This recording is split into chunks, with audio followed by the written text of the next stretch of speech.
আজকে আমি এখানে আসছি বাস্তির বাড়িতে। গ্রামটাবের অল্প জায়গাটা যে সুন্দর, ছাদের উপরে আমার ভাস্তি সুন্দর খেতে করে, দেখে ভীষণ ভালো লাগলো। এই যে পাখি পাখি চলছে সুন্দরভাবে, বৃষ্টির পর এত চকচকে সুন্দর হয়েছে, আমি উঠিয়ে নিলাম।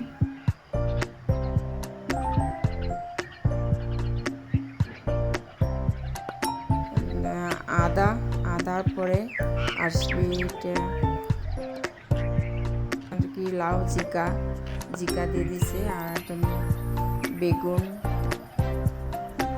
বেগুন গাছগুলি কি সুন্দরভাবে রেখেছে। অত এটি টাবে ভালো হয় না, ওই জন্য মানে ঘরোয়া কি উপকরণ দিয়ে কীভাবে রাখছে, এবার রেখেছে বলে মানে ভালো হয়েছে, মানে টাবে ভালো হয় না।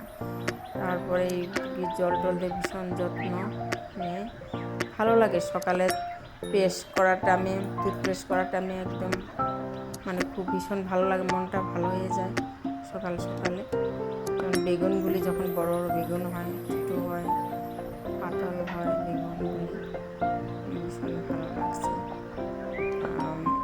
এরকম মানে পরিশ্রম করার পরে একটু হতে পারে, ভীষণ ভালো লাগে। মানে আসলে মানে কোনো সার প্রয়োগ করে নাই, ঘরোয়া উপক্রম, সবজির বাকলা দিয়ে সবজি করেছে।